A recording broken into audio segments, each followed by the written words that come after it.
Hello दोस्तों, नमस्कार, आदाब, सत श्री अकाल। कैसे हैं आप? आशा करते हैं कि आप सभी मस्त होंगे और जबरदस्त होंगे। साथियों, आज अपने इस YouTube चैनल पर हार्दिक स्वागत करता हूं। जैसा कि आप सभी को पता है कि हम आप सभी को ऑनलाइन एजुकेशन के माध्यम से भी शिक्षा प्रोवाइड कर रहे हैं, एज वेल एज साथ ही साथ हमारे यहाँ गुरुजी संस्थान जो कि निकट पावर हाउस अमावा में पढ़ता है, वहां पर हमारे यहाँ ऑफलाइन क्लासेज कॉम्पिटेटिव लेवल जिसमें SSCGD, यूपी पुलिस आदि की तैयारियां कराई जाती हैं मॉर्निंग बैच में। और साथ ही साथ हमारे यहाँ एकेडमी लेवल में क्लास 10th एंड 12th की क्लासेज लगातार सुचारू रूप से शानदार तरीके से धुआंधार तरीके से चालू है। तो यदि आप चाहते हैं कि प्रदेश में, जिले में और यहाँ तक कि ब्लॉक में ही अपना नाम यदि लाना चाहते हैं रैंक में, यूपी बोर्ड में, तो आपके लिए हमारा संस्थान गुरुजी क्लासेज हार्दिक स्वागत करता है। यदि पसीना बहा सकते हो, यदि मेहनत कर सकते हो, तो हमारे इस संस्थान में आप सभी का हार्दिक स्वागत है। साथियों, मैं आपके समक्ष आज का टॉपिक लेके आने वाला हूं, जिसमें से आपका जो टॉपिक होगा वो क्लास 10th की पर्सपेक्टिव से और यहां तक कि कंपटीशन लेवल में ग्रुप डी में, एनटीपीसी, CBT 2 में और भी जहां पर भी साइंस में केमिस्ट्री का पोर्शन पूछा जाता है, उन सभी के लिए, सभी एग्जाम के लिए ये क्लास आपके लिए मस्त रहेगी, जबरदस्त रहेगी। साथियों, बहुत ही ध्यान पूर्वक आप अध्ययन करना। तो आइए समझते हैं सबसे पहले कि आज हम स्टार्ट करने वाले क्या हैं। तो साथियों, मैं केमिस्ट्री का पोर्शन स्टार्ट करने वाला हूं और केमिस्ट्री में मैं आपको जानकारी के लिए बता दूं, केमिस्ट्री में आज आपका जो चैप्टर होगा, वो आज जो आपका टॉपिक होगा वो होगा एसिड बेस एंड साल्ट से। Acid base and salt. दोस्तों, एसिड यानी अम्ल, बेस यानी क्षार या फिर क्षारक भी कहते हैं या फिर गंधी भी कह सकते हैं। एसिड बेस यानी अम्ल, क्षार और लवण से।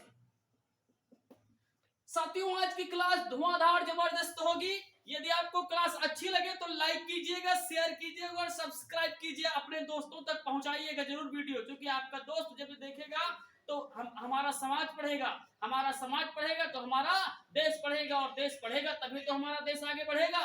तो साथियों, इस उद्देश्य नहीं कि हम ही पढ़ ले, ठीक है, सभी को क्या करना है, क्लास सभी तक पहुंचाना है। तो सबसे पहले हम लोग समझते हैं अम्ल, क्षार और लवण के बारे में।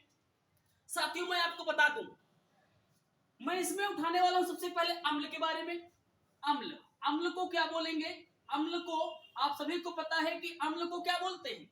अम्ल को हम लोग क्या बोलते हैं? एसिड्स बोलते हैं। क्या दोस्तों एसिड बोलेंगे। अब कहोगे सर जी, अम्ल, एसिड, ये एसिड आखिर कहां से ये जन्म इसने कहां से लिया है, कहां से बना है एसिड? तो मैं आपको बता दूं, एसिड जो है एसिडस से आया है दोस्तों। कहां से आया है? एसिडस से आया है। और एसिडस का अर्थ क्या होता है? खट्टा। क्या होता है? खट्टा। तो आपको पता होना चाहिए एसिड यानी जितने भी पदार्थ, वे सभी पदार्थ जो चखने पर, खाने पर स्वाद में हमें कैसे लगे? खट्टे लगे। कैसे लगे? खट्टे लगे। तो वो सभी क्या होते हैं? वो सभी क्या होते हैं? अम्ल होंगे। क्या होंगे? अम्ल। साथियों, अम्ल को हम लोग क्या बोलेंगे? एसिड बोलेंगे। या फिर उर्दू में इसे क्या बोलते हैं? तेजाब। क्या बोलते हैं दोस्तों? उर्दू में तेजाब कहेंगे। उर्दू में क्या कहेंगे? तेजाब कहते हैं। आइए समझते हैं अम्ल क्या है। तो यहीं से निकला कि वे पदार्थ जो स्वाद में कैसे होंगे? खट्टे होते हैं। स्वाद में कैसे होते हैं? खट्टे होते हैं। वो क्या कहलाते हैं? अम्ल कहलाते हैं। हालांकि मैं आपको जानकारी के लिए बता दूं, ये कोई एक्चुअल डेफिनेशन नहीं है अम्ल की, कि यही डेफिनेशन, यही परिभाषा है। एक बेस, हम किस बेस पर? एक खट्टा, मतलब ये कैसा होता है? इसका स्वाद खट्टा होता है। इसी बेस पर हमने कह दिया कि वे सभी समस्त पदार्थ जो खाने पर, चखने पर, स्वाद में हमें कैसे लगे? खट्टे लगे, वे क्या होते हैं? अम्ल होते हैं। वे क्या होते हैं? अम्ल होते हैं। अम्ल कहां से बना है? एसिडस से। और एसिडस का अर्थ क्या होता है दोस्त? खट्टा। एसिडस का अर्थ क्या होता है? खट्टा। ठीक है, इतनी बात क्लियर हो गई, एसिडस का अर्थ क्या होता है? खट्टा। अब मैं कुछ आपको बताने वाला हूं अम्ल के बारे में। अम्ल के बारे में क्या बताने वाला हूं? अच्छा, आपने नाम सुना होगा, एक स्टेशनरी शॉप पर आप जाओगे तो आपको मिल जाएगा लिटमस पेपर। क्या मिलेगा दोस्तों? Litmus litmus paper. Litmus paper आपको देखने को मिलेगा। अच्छा, लिटमस पेपर एक प्रकार का क्या है? आप कहोगे लिटमस पेपर क्या है भैया? तो लिटमस पेपर क्या है? लिटमस पेपर आपका क्या है? एक इंडिकेटर है। इंडिकेटर बोले तो क्या? कौन सा इंडिकेटर? बाइक वाला इंडिकेटर नहीं। इंडिकेटर मतलब होता है सूचक। क्या होता है? सूचक। वो भी सूचक है, लेकिन यहाँ पर क्या है? ये लिटमस पेपर सूचक है। अच्छा, सूचक क्या सर जी खाली यही सूचक होता है? भैया क्या यही सूचक होता है? तो मैं कहूंगा नहीं, यही नहीं होता है। सूचक भी कई प्रकार के होंगे। सूचक कैसे होंगे? वे पदार्थ जो क्या करते हैं, अम्ल और क्षार की, वे पदार्थ जो अम्ल और क्षार की क्या करते हैं, वे पदार्थ जो अम्ल और क्षार की क्या करते हैं, जो पहचान करते हैं, जिनसे हमें पता चलता है कि अम्ल है या फिर क्या क्षार है, वो क्या होते हैं? सूचक होते हैं। जैसे कि लिटमस पेपर। जैसे कि क्या? Litmus paper. साथियों आपको बता दें, लिटमस पेपर। आप कहोगे लिटमस पेपर कैसा सूचक है? तो लिटमस एक प्रकार का कैसा है? Natural indicator. नेचुरल इंडिकेटर है, यानी कैसा? प्राकृतिक सूचक। प्राकृतिक सूचक होता है। ठीक है, कैसा सूचक है? प्राकृतिक सूचक है। और लिटमस पेपर, ये जो लिटमस पेपर है क्या करेगा? अम्ल की भी पहचान कराएगा और क्षार की भी पहचान कराने में हमारी मदद करेगा। अब कहोगे यही है? यही नहीं है। हमने कहा दो प्रकार के होंगे। एक तो हो गया कौन सा? प्राकृतिक। एक कौन सा होगा? एक होगा संश्लेषित सूचक या कृत्रिम संश्लेषित सूचक। संश्लेषित सूचक। संश्लेषित सूचक होते हैं जो कि प्रयोगशाला में बनाए जाते हैं। वे क्या होंगे? संश्लेषित होंगे। लेकिन जैसे हल्दी हो गया, टर्मरिक होता है, लाल पत्ता गोभी हो गया, लिटमस पेपर हो गया, ये सभी कैसे होंगे आपके? ये सभी आपके क्या होंगे? जल्दी बोलो। तो ये सभी आपके प्राकृतिक सूचक होते हैं। कैसे सूचक होते हैं? प्राकृतिक सूचक होते हैं।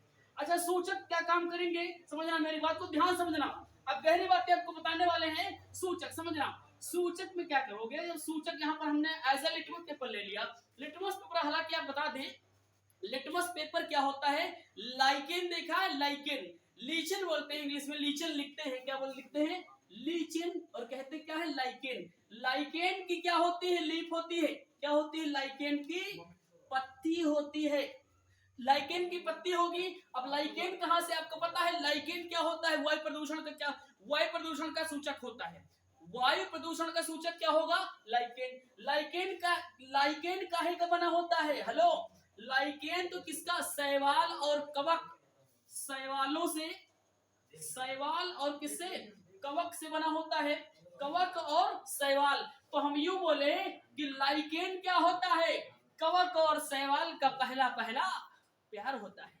क्या होता है? समझ लो, सही सुना जो मैंने बोला। क्यों? क्योंकि ये क्या होते हैं? सहजीवी। लाइकेन क्या होता है? सहजीवी। सहजीवी ने साथ साथ जीवन बिताते हैं।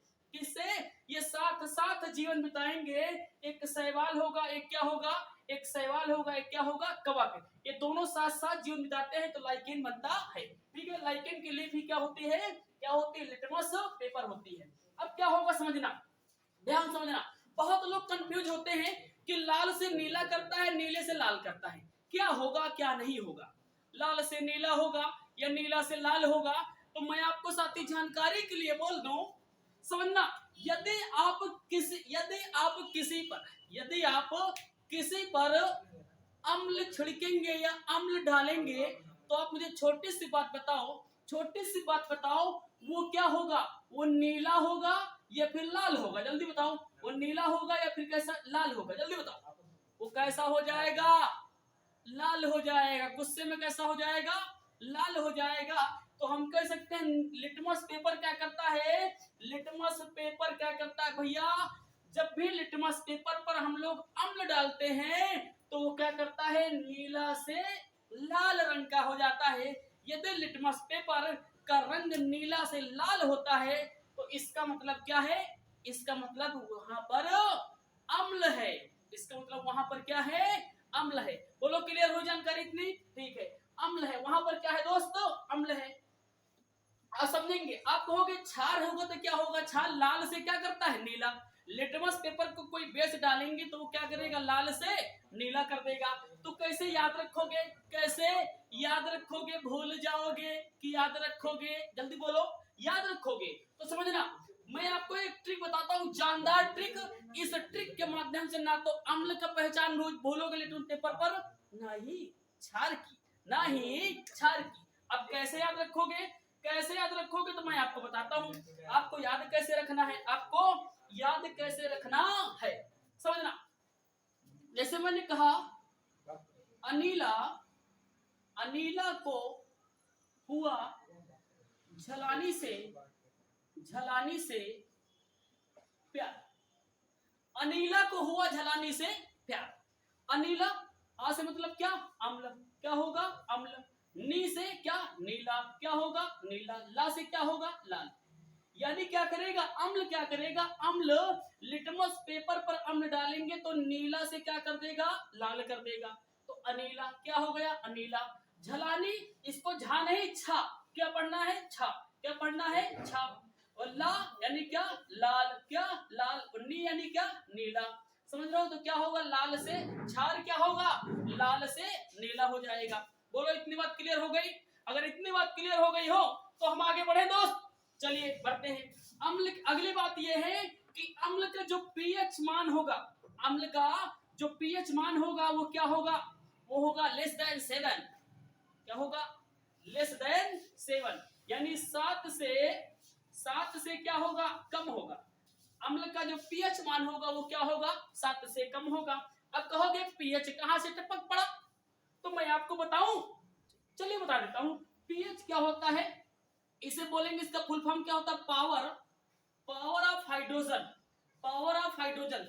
यानी कि अम्ल जो पदार्थ है उसमें हाइड्रोजन की क्या शक्ति है, हाइड्रोजन कितना है, हाइड्रोजन का क्या विभव है, तो इसे ही बोलेंगे क्या? Power of hydrogen. या फिर पीएच का दूसरा नाम क्या होता है? पीएच का दूसरा नाम होगा पोटेंशियल, पोटेंशियल। मैं ऊपर लिख रहा हूं दोस्तों।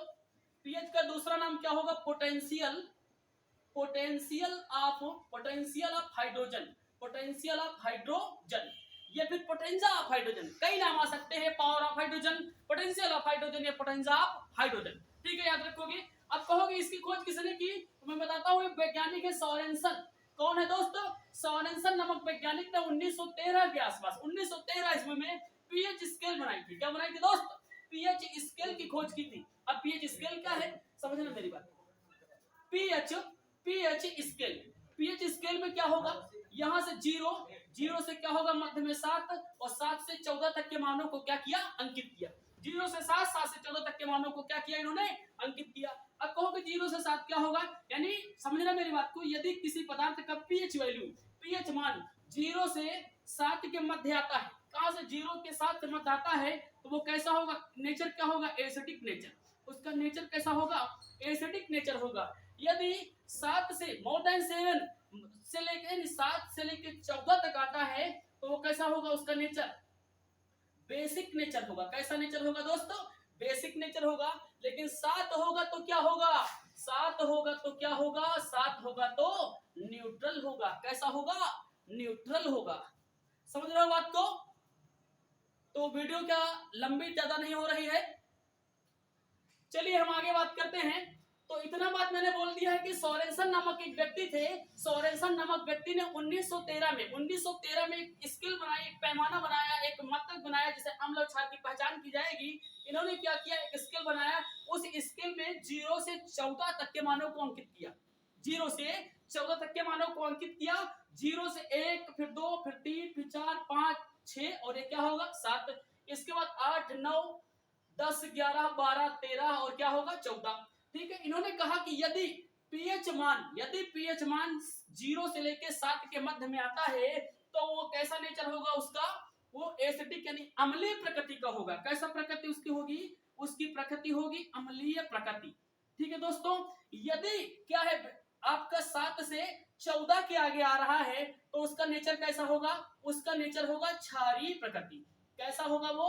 क्षारीय प्रकृति की होगी। यदि 7 है तो उदासीन है, उदासीन ना तो उस पर अम्ल का कोई प्रभाव है ना ही उस पर क्षार का कोई प्रभाव है। जैसे कि मैंने क्या बोला?